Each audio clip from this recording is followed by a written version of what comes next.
شرور أنفسنا ومن سيئات أعمالنا من يهده الله فلا مضل له ومن يضلل فلا هادي له ونشهد أن لا إله إلا الله وحده لا شريك له ونشهد أن سيدنا وحبيبنا ومولانا محمدا عبده ورسوله الذي أرسل إلى الناس كافة بشيرا ونذيرا وداعيا إلى الله بإذنه وسراجا وقمرا منيرا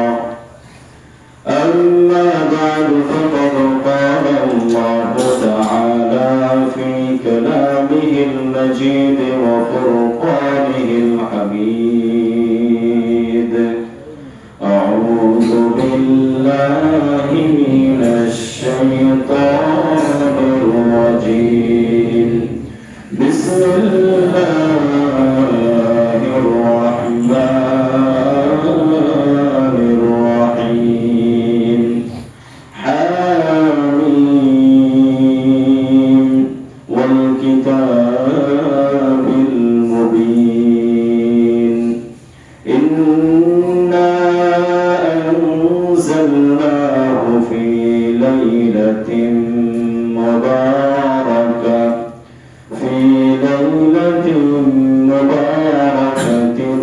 إنا كنا منذرين فيها يفرق كل أمر حكيم صدق الله العظيم. وعن معاذ بن جبل رضي الله تعالى عنه قال قال رسول الله صلى الله عليه وسلم إن الله يطلع في ليلة النصف من شعبان إلى عباده فيغفر لجميع خلقه إلا المشرك أو المشاحن أو كما قال النبي صلى الله عليه وسلم.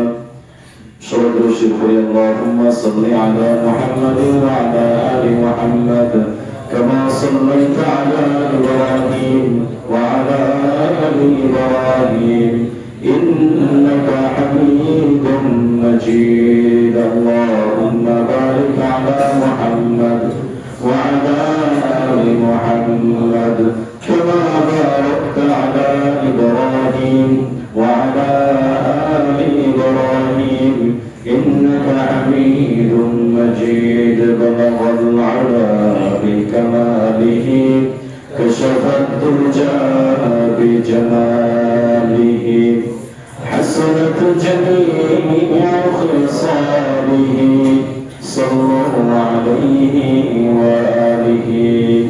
شربا يا ربي لك الحمد كما ينبغي لجلال وجهك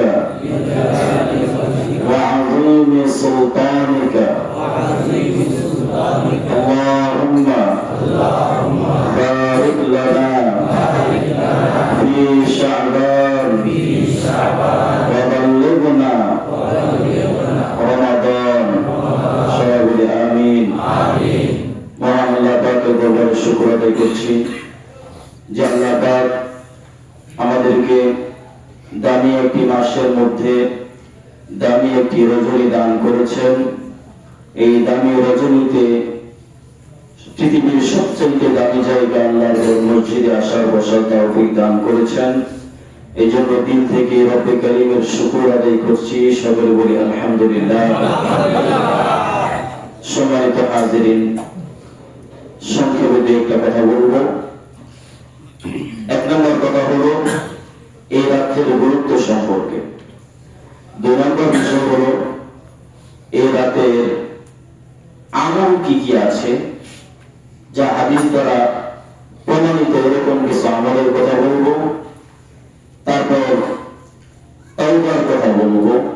যেহেতু এটা গুরুত্বপূর্ণ একটা রজনী, এবং কিভাবে তাওবা করতে হবে, তাওবার গুরুত্ব কত বেশি, এটা নিয়ে সংক্ষিপ্ত আলোচনা হবে ইনশাআল্লাহ। ওয়া তাওফীক ইল্লা বিল্লাহ। আজকে রজনীকে আমরা সবাই জানি এটাকে শবে বরাত বলে। কি বলে? শবে বরাত। শব শব্দের অর্থ রাত্রি, বরাত শব্দের অর্থ মুক্তি। আমাদের দেশের কিছু মানুষ বলে শবে বরাত তো কোরআন হাদিসে নাই, বলে কি বলে না? তাদের কথার সাথে আমরাও একমত, আমিও একমত। আসলেই কোরআন হাদিসে কোথাও শবে বরাত নাই। কারণ শবে বরাত শব্দটি ফার্সি। কি শব্দ? ফার্সি। সুন্নাহর মধ্যে নাই। এই কারণে আল্লাহ নবী সাল্লাল্লাহু আলাইহি ওয়াসাল্লাম জীবনে কোনোদিন ফার্সি ভাষায় কথা বলেনি। বলছে তাহলে রাসূল কোনোদিন শবে বরাত বলবো না, এটাই স্বাভাবিক। কোরআন আল্লাহ তাআলা নাযিল করেছেন আরবি ভাষায় না ফার্সি ভাষায়? আরবি কোরআনে ফার্সি শবে বরাত থাকা সম্ভব না অসম্ভব? অসম্ভব। তাহলে যারা বলে শবে বরাত নাই কোরআন হাদিসে, আমরাও তাদের সাথে একমত। আসলে কোরআন হাদিসের মধ্যে শবে বরাত বলতে কোনো শব্দ নাই। আরবিতে এই রাত্রিটিকে লাইলাতুল বরাত বলা হয়। কি বলা হয়? লাইলাতুল বরাত। লাইলাতুল শব্দের অর্থ হলো রাত্রি, আর বারাত শব্দের অর্থ হলো মুক্তি। আর হাদিসের পরিভাষায় এই রাত্রকে লাইলাতুল নিসফি মিন শাবান, শাবান মাসের অর্ধ রজনীকে বলা হয়। হাদিসের মধ্যে কি এসেছে? লাইলাতুল নিসফি মিন শাবান। এটা হলো শবে বরাত। এই শবে বরাতের গুরুত্ব আছে না নাই, এটা নিয়ে একটু জানা দরকার আছে না? আমাদের দেশের কিছু মানুষ আছে গায়ের জোরে শবে বরাত বা লাইলাতুল নিসফি মিন শাবানকে গায়ের জোরে অস্বীকার করে। কোনো না কোনো ভাবে যুক্তি দাঁড় করিয়ে হলেও এই রাত্রির গুরুত্বকে অস্বীকার করে। অথচ এই রাত্রির গুরুত্ব হাদিস দ্বারা প্রমাণিত। এই রাত্রি সম্পর্কে সহিহ হাদিস আছে, এই রাত্রি সম্পর্কে হাসান হাদিস আছে, এই রাত্রি সম্পর্কে যায়ীফ হাদিস আছে। যদিও যায়ীফ হাদিসের সংখ্যা অনেক বেশি, সহিহ হাদিসের সংখ্যা একেবারেই কম, হাসান হাদিসের সংখ্যা একেবারেই কম। সহিহ হাদিস যে হাদিসটা আমি আপনাদের সামনে বলেছি, মুআয বিন জাবাল রাদিয়াল্লাহু তাআলা আনহু বলেন, ইন্নাল্লাহা ইয়াত্তালিউ ফি লাইলাতিন নিসফি মিন শাবান, যে আল্লাহ পাক শাবান মাসের অর্ধতম রজনীতে তার বান্দাদের দিকে রহমতের দৃষ্টি দান করেন। সুবহানাল্লাহ বলবেন না? ফায়াগফিরু লিজামিই খালকিহি, অতঃপর তিনি তার সমস্ত বান্দাদেরকে ক্ষমা করে দেন, ইল্লাল মুশরিক আবিল মুশাহিদ, মুশরিক এবং হিংসা পোষণকারী ব্যক্তি ব্যতীত। এই দুই শ্রেণীর ব্যক্তি ব্যতীত আল্লাহ পাক সমস্ত মানুষকে ক্ষমা করেন। এই হাদিসটা সিলসিলাতুল আহাদিস সহিহার মধ্যে নাসিরউদ্দিন আলবানী রাহমাতুল্লাহি আলাইহি এই হাদিসটা উল্লেখ করেছেন। যারা বলে লাইলাতুল নিসফি মিন শাবান এটার কোনো গুরুত্ব নাই, তারা তাদের যে সমস্ত ইমাম রয়েছে, যেমন ইমাম ইবনে তাইমিয়া রাহমাতুল্লাহি আলাইহি, ইমাম ইবনুল কাইয়্যিম আল জাওজি রাহমাতুল্লাহি আলাইহি, নাসিরউদ্দিন আলবানী রাহমাতুল্লাহি আলাইহি, আব্দুর রহমান মুবারাকপুরি রাহমাতুল্লাহি আলাইহি, এই যে তাদের যে বড় বড় শায়েখগুলো আছে, তারা কেউ এই আজকের রাতের এই গুরুত্বকে অস্বীকার করে নাই। আমরা যারা তাবলীগ করি, ফাজাইলে আমলের কিতাব খুললেই প্রায় সময় আমরা একটা কিতাবের নাম আমাদের চোখে পড়ে। কিতাবটির নাম হলো আত-তারগীব ওয়াত-তারহীব। যারা তাবলীগ করে তারা ফাজাইলে আমল কিতাবটা পড়ে, তারা আত-তারগীব ওয়াত-তারহীবের অনেক বর্ণনা ফাজাইলে আমলের মধ্যে আছে। আত-তারগীব ওয়াত-তারহীব এই কিতাবটাকে নাসিরউদ্দিন আলবানী রাহমাতুল্লাহি আলাইহি দুই ভাগে ভাগ করেছেন। এক ভাগ হলো সহিহুত তারগীব, আর এক ভাগ হলো যায়ীফুত তারগীব। অর্থাৎ আত-তারগীব ওয়াত-তারহীবের মধ্যে যতগুলো হাদিসটাকে দুই ভাগে ভাগ করেছে। সহিহ হাদিসগুলোকে সহিহুত তারগীবে এনেছে, আর যায়িফ হাদিসগুলোকে যায়িফুত তারগীবের মধ্যে এনেছে। সহিহুত তারগীবের মধ্যে নাসিরুদ্দিন আলবানী রাহমাতুল্লাহি আলাইহি শবে-বরাত লাইলাতুল নিসফি মিন শাবান সম্পর্কে 4টি হাদিস এনেছেন এবং হাদিসগুলো উল্লেখ করার পরে তিনি বলেছেন হাযা হাদিসুন সহিহুন, এই হাদিসগুলো সহিহ, এই হাদিসগুলোর মধ্যে, এই হাদিসগুলোর সনদের মধ্যে কোনো রকম ত্রুটি বিচ্ছুতি নাই। এই হলো নাসিরুদ্দিন আলবানী রাহমাতুল্লাহি আলাইহির কথা। তারপর নাসিরুদ্দিন আলবানী রাহমাতুল্লাহি আলাইহি এই হাদিসগুলো কে কে বর্ণনা করেছেন এরকম 10 জন সাহাবীর কথা বলেছেন। যেমন মুআয ইবনে জাবাল রাদিয়াল্লাহু তাআলা আনহু, আবু হুরায়রা রাদিয়াল্লাহু তাআলা আনহু, আবু বকর সিদ্দিক রাদিয়াল্লাহু তাআলা আনহু সহ এরকম 10 জন সাহাবীর কথা উল্লেখ করেছেন যে এই হাদিসটি 10 জন এরকম জালিলুল কদর সাহাবী থেকে বর্ণিত হয়েছে। আর কোন একটা হাদিস যদি কেউ বর্ণনা করে আর এর সপক্ষে এই রকম এই অর্থে আরো অন্য কোন হাদিস যদি পাওয়া যায় তাহলে ওই হাদিসের সমর্থনে এই হাদিসটা সহিহ হিসেবে প্রমাণিত হয়।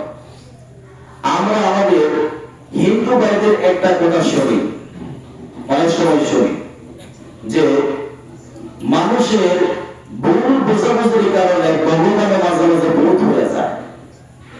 একটা কথা আছে, শুনে নাই? হ্যাঁ,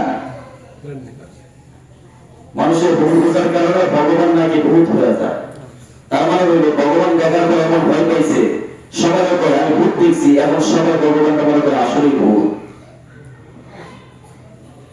ওরা একজন মানুষ যদি বলে অমুকে চুরি করছে আর তার সপক্ষে যদি 10 জন সাক্ষী দেয় তাহলে বিনা দোষে যে ব্যক্তি দোষী না এই ব্যক্তিও চুরে সাব্যস্ত হয় কি হয় না? হয়। কোন একজন ব্যক্তি যখন কোন একজন সাহাবী যদি বর্ণনা করেছে, যেমন আবু বকর সিদ্দিক রাদিয়াল্লাহু তাআলা এই লাইলাতুল নিসফি মিন শাবান সম্পর্কে একটি হাদিস বর্ণনা করেছে। এখন একই হাদিস আরো 9 জন সাহাবী বর্ণনা করেছে, ওই 9 জন সাহাবীর বর্ণনার কারণে আবু বকর সিদ্দিক রাদিয়াল্লাহু তাআলা বর্ণিত হাদিসটা সহিহ হিসেবে প্রমাণিত। কারণ এর সপক্ষে আরো 9 জন কি দিয়েছে? সাক্ষী দিয়েছে। এটা হলো ইসলামের একটা মূলনীতি। যারা উসুলে হাদিস পড়ে তাদের কাছে জিজ্ঞেস করতেন, তারা এই মূলনীতি আপনাদেরকে সুন্দরভাবে শুনিয়ে দেবে কিভাবে কিভাবে হাদিস সহিহ হয়। যেমন হাসান হাদিস, হাসান হাদিস 3 প্রকার। একটা হচ্ছে হাসান, আরেকটা হলো হাসান লিযাতিহি, আরেকটা হলো হাসান লিগায়রিহি। হাসান লিগায়রিহি মানে হলো এই হাদিসটা হাসান ছিল না, গায়রিহি অন্যের কারণে হাসান হয়ে গেছে। কথা বুঝাইতে পারলাম? তাহলে লাইলাতুল নিসফি মিন শাবানের অনেকগুলো হাদিস রয়েছে, যার মধ্যে সহিহ হাদিসও আছে, হাসান হাদিসও আছে, যায়িফ হাদিসও আছে। ইমাম বাইহাকী রাহমাতুল্লাহি আলাইহি তার বাইহাকী শরীফের মধ্যে শুআবুল ঈমান, ঈমানের অধ্যায়ের মধ্যে একটি হাদিস এনেছেন। হাদিসটা হলো এই, হযরতে আম্মা জান আয়েশা সিদ্দিকা রাদিয়াল্লাহু তাআলা আনহা বর্ণনা করেন যে আমি রাতে শুয়ে আছি, রাসূল করিম সাল্লাল্লাহু আলাইহি ওয়াসাল্লাম প্রতিদিন প্রত্যেক স্ত্রীর সাথে সময় দিতেন সমান ভাগে, কারো কাছে কম কারো কাছে বেশি, এরকম তারতম্য রাসূল কখনো করতেন না।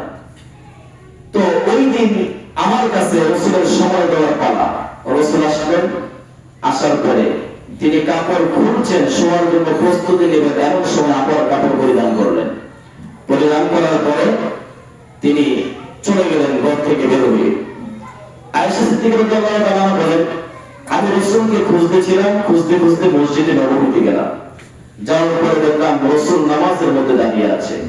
রাসূল করিম সাল্লাল্লাহু আলাইহি ওয়াসাল্লাম নামাজ পড়ছেন, সিজদার মধ্যে যাওয়ার পরে এত লম্বা সিজদা দিয়েছে, আমি আয়েশা মনে করেছি রাসূল মনে হয় ইন্তেকাল করেছে, আমাদেরকে এতিম বানিয়ে চলে গিয়েছে।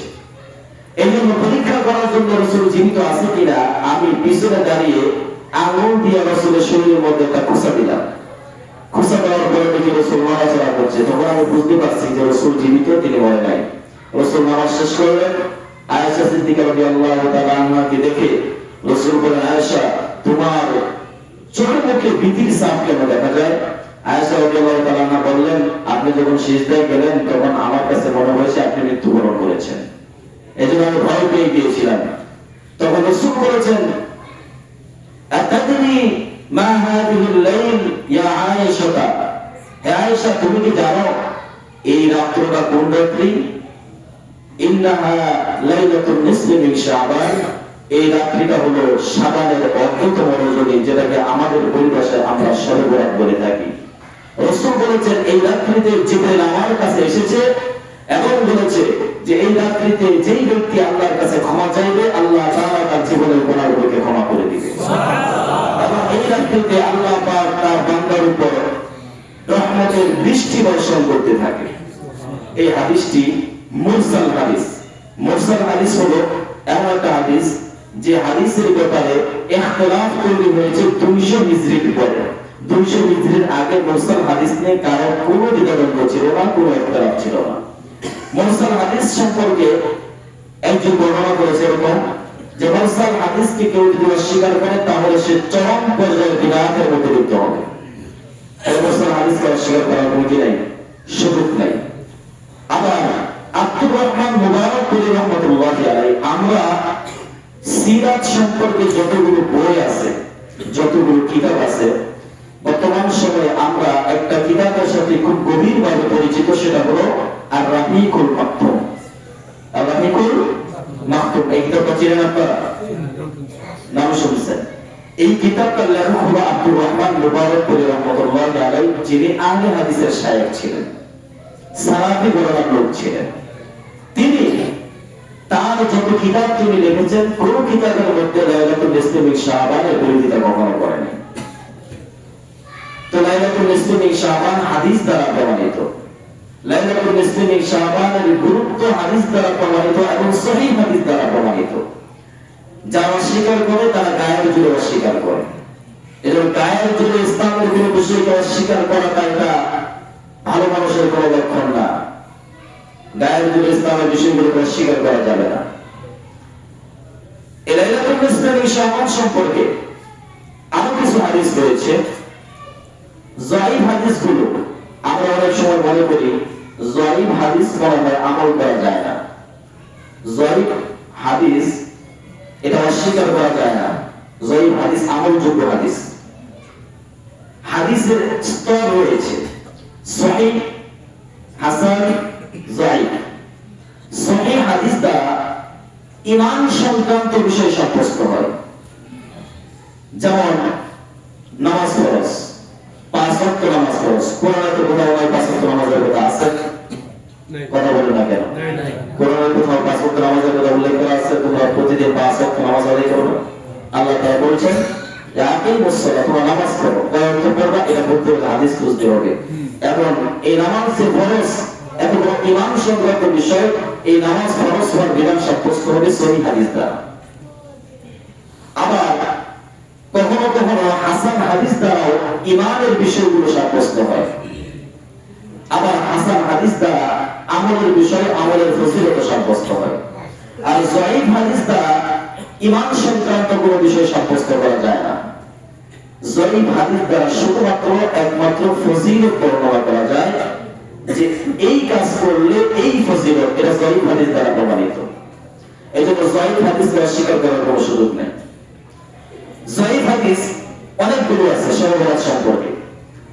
আমাদের বাংলাদেশের একজন পরিচিত বক্তা আপনারা চিনেন, কুষ্টিয়ার আমির হামজা, মুফতি আমির হামজা হাফিজাহুল্লাহ।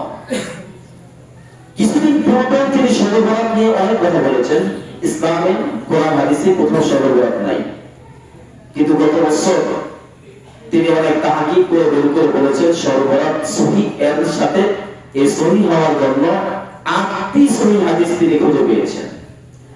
তার মানে হলো যারা বলে নাই, খুঁজতে তারাও পাবে, কেউ খুঁজে না খুঁজেই গায়ের জোরে অস্বীকার করে বলে থাকে।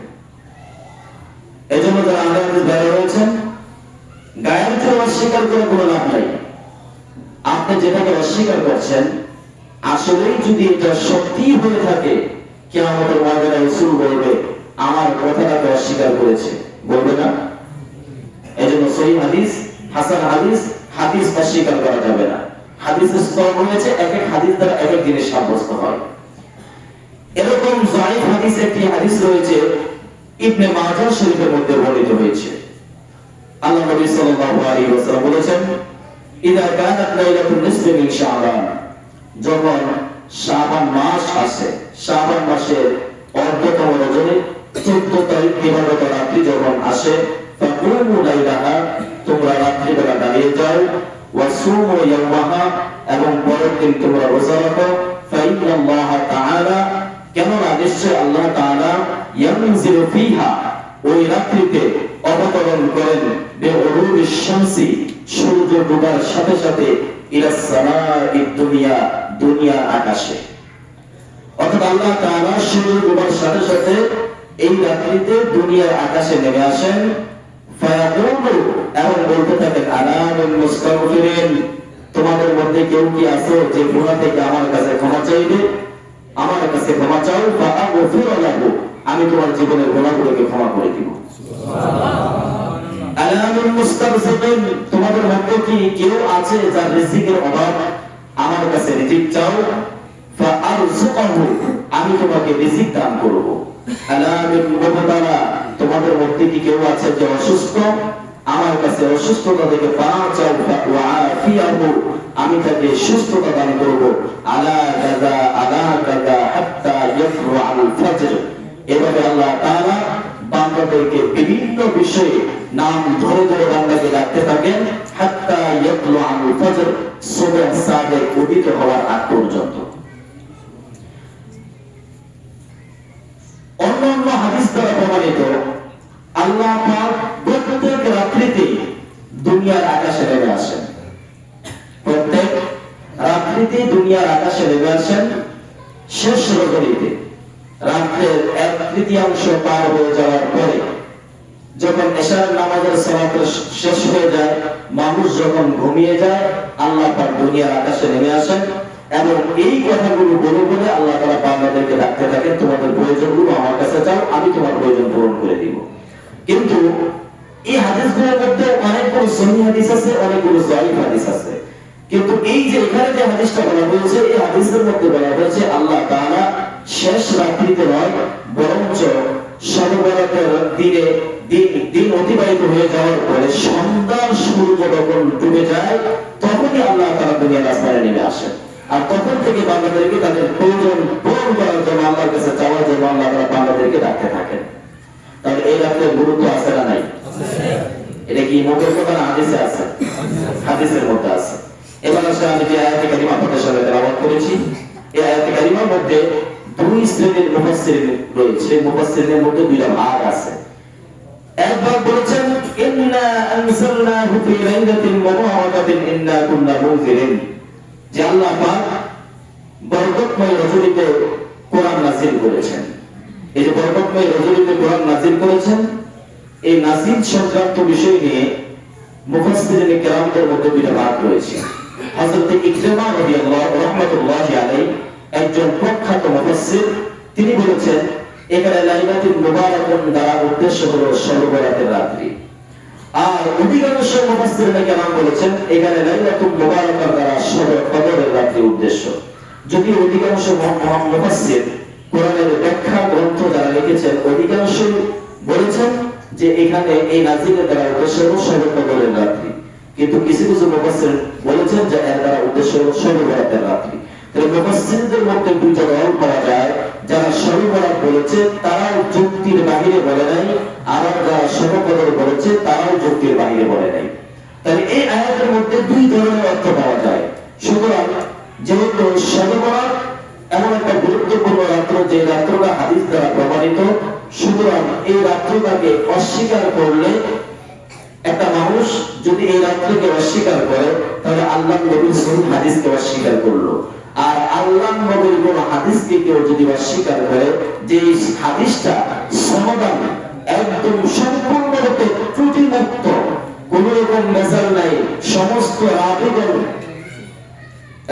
গ্রহণযোগ্য, সমস্ত রাবীগণ গ্রহণযোগ্য, সবাই আদল, ইনসাফগার, এমন রাবী যাদের সম্পর্কে ইখতিলাফ নাই, এমন রাবী দ্বারা বর্ণিত হয়েছে হাদিসটা প্রমাণিত, এই হাদিসকে কেউ যদি অস্বীকার করে, তাহলে নিঃসন্দেহে তার ঈমান ভেঙে যাওয়ার সম্ভাবনা আছে। কথা বুঝতে পেরেছেন? এই জন্য এই সর্বপ্রকার রাত্রিকে এর গুরুত্ব অস্বীকার করার কোনো সুযোগ নাই। এখন আসেন আমল সংক্রান্ত বিষয় নিয়ে। আমলের মধ্যে অনেক ব্যতিক্রম আছে যেটা আমরা করে থাকি। আমরা অনেক সময় ছেড়ে দেই, আবার অনেক সময় বাড়িয়ে দেই। অতি সারাসারি আবার অতি বাড়াবাড়ি দুটোই আমাদের মধ্যে আছে। এই রাত্রিতে গোসল করা, গোসল করলে প্রত্যেক ফোঁটায় শরীরের পাপ গোড়াগুলো ধরে বসে পরিষ্কার হয়ে যায়, এরকম কথাও আমরা অনেকে জানি এবং কিছু কিছু বইয়ের মধ্যেও এই ধরনের বর্ণনা পাওয়া যায়। তো এটা একদম ভিত্তিহীন, এই কথার কোনো ভিত্তি নেই। গ্রামগঞ্জে সাধারণ মানুষ যারা, তাদের মধ্যে আরেকটা বিষয় প্রচলিত আছে। তারা বলে এই রাত্রিবেলা আসমান থেকে এক ধরনের বৃষ্টি বর্ষণ হয়, যে বৃষ্টির ফোঁটার পানিগুলো কালো, এই ফোঁটা যার মাথার উপর তার শরীরে পড়ে তার পাপ বই ভুলে যায়। তো এই যে এই ধরনের বর্ণনা, এই ধরনের কথা, এগুলো আমরা সংগ্রহ করতে পারি জানেন কোন জায়গা থেকে? ফেরিওয়ালা থেকে। যে সমস্ত ফেরিওয়ালা গুরুগুলো মানুষের কাছে এই ধরনের প্রোডাক্ট গুলো দিয়ে যায়। যেমন বারোচন্দ্রের প্রসিদ্ধ আমাদের অনেকের ঘরে আছে, বিশেষ করে মহিলারা যখন আগ্রহের সাথে গেলে মুসলিম মুমিনিন এই বইটা প্রায় অনেকের ঘরে আছে, আনন্দের সাথেই কিনে, কিন্তু বেজাই দিয়ে এটা করবো। এই জন্য এই হাদিসগুলো পড়ার চাইতে না পড়াটাই ভালো। এই কিতাবগুলো পড়ার চাইতে না পড়া ভালো। এগুলো পড়লে অনেক সময় সহি হাদিস দিয়ে টানার পরে জাল হাদিস দিয়ে ঘুরে বেড়ায়, যে কারণে আমাদের আমার ইমানের মধ্যে খলল তৈরি হয়, ত্রুটি তৈরি হয়ে যায়, আমাদের মধ্যে একটা অতি বাড়াবাড়ি অতিরঞ্জন সৃষ্টি হয়ে যায়। এই বইগুলো পড়া যাবে না। এই রাত্রিবেলা হাদিস দ্বারা কিছু কিছু বিষয় প্রমাণিত, যেমন যায়িফ হাদিস দ্বারা প্রমাণিত। রাসূল করিম সাল্লাল্লাহু আলাইহি ওয়াসাল্লাম এই রাত্রিবেলা কবর জিয়ারত করেছেন। এগুলো যায়িফ হাদিস দ্বারা প্রমাণিত, অস্বীকার করার সুযোগ নাই। আল্লাহ নবী সাল্লাল্লাহু আলাইহি ওয়াসাল্লাম এই রাত্রিবেলা কবর জিয়ারত করেছেন। এই রাত্রিবেলা বেশি বেশি নফল নামাজ পড়েছেন।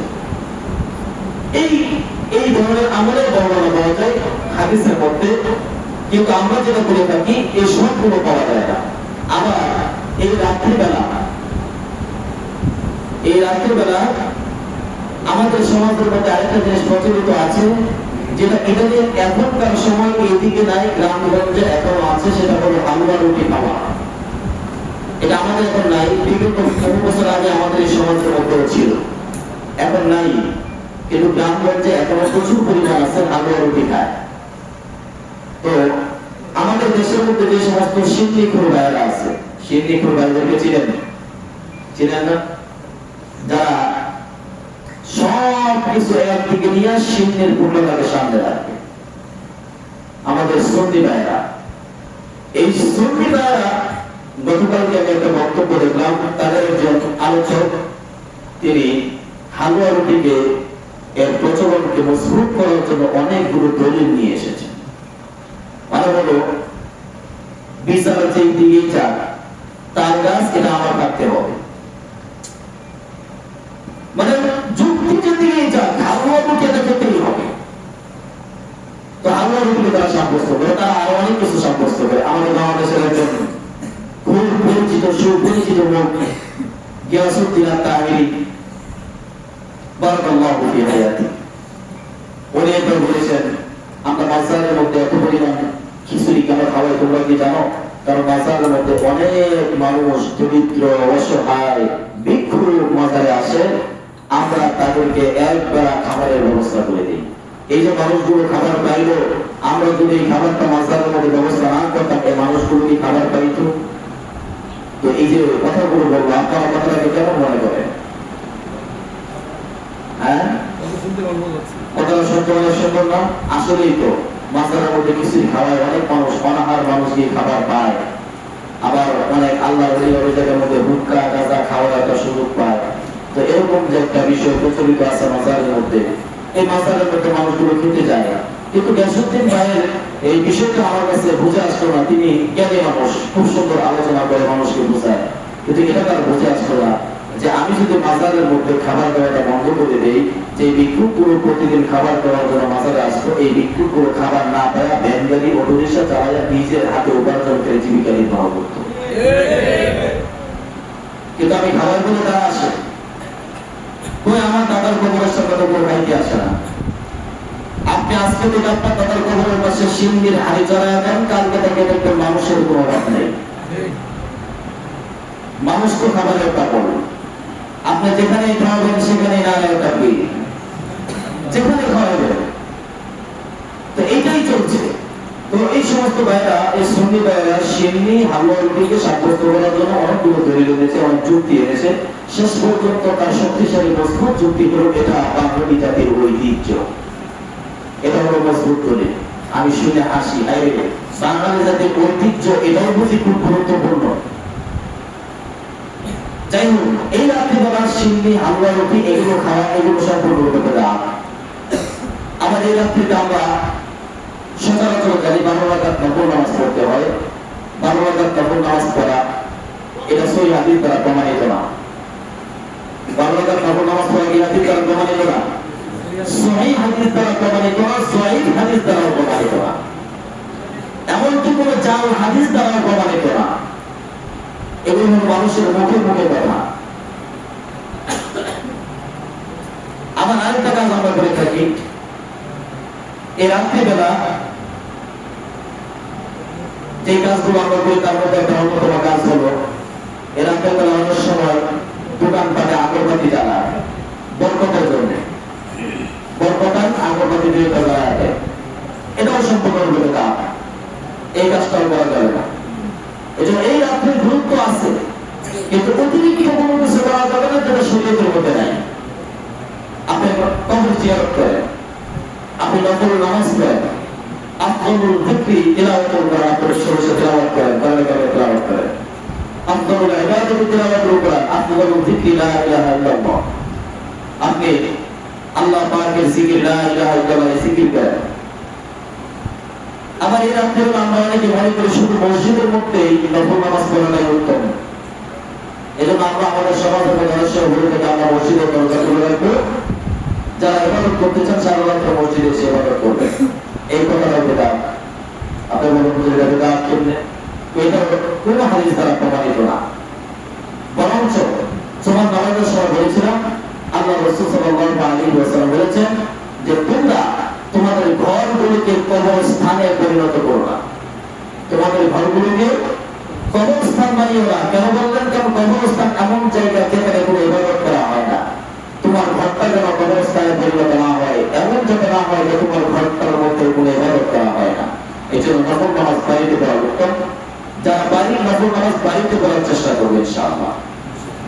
আরেকটা বিষয় হলো, আমরা অনেকে মনে করি যে শবে-বরাতের সময় 14তম রাত্রি পার হওয়ার পর 15 তারিখে রোজা রাখতে হয়। যদি ওটা সহিহ হাদিস দ্বারা প্রমাণিত যে 14 তারিখে রাত্রে সেহরি করার পরে 15 তারিখে আমরা রোজা রাখবো, কিন্তু এটা সহিহ হাদিস দ্বারা প্রমাণিত না। এটা এত গুরুত্বপূর্ণ বিষয় না। বরঞ্চ 13, 14, 15 এই 3 দিন রোজা রাখা সুন্নাত। এই 3 দিন রোজা রাখা কি সুন্নাত? রাসূল করিম সাল্লাল্লাহু আলাইহি ওয়াসাল্লাম হাদিসে পাকের মধ্যে এসেছে, আল্লাহ নবী সাল্লাল্লাহু আলাইহি ওয়াসাল্লাম শাবান মাস আসবে 1 তারিখ থেকে নিয়ে 15 তারিখের ভিতরে রাসূল খুব বেশি পরিমাণে রোজা রাখতেন। তার মানে হলো বেশি বেশি নফল রোজা এই মাসে রাখা যায়। আবার আইয়ামে বীজের রোজা প্রতি মাসের 13, 14, 15 তারিখের রোজা, এটাও আমরা জানি। আবার কেউ যদি মনে করে আমরা আগামীকালকে রোজা রাখবো, তারপর দুঃসের কোনো কিছু না, যেমন এটা হাদিসের মধ্যে এসেছে। রাসূল বলেছেন ফাকুমু লাইলাহা ওয়া সুমু ইয়াওমাহা, তোমরা রাত্রিবেলা আল্লাহ তাআলা ইবাদত করো এবং দিনের বেলা রোজা রাখো। এজন্য আমরা যারা পারি আগামীকালকে রোজা রাখবো, কিন্তু এটা মনে করে না যে এটা শবে-বরাতের রোজা।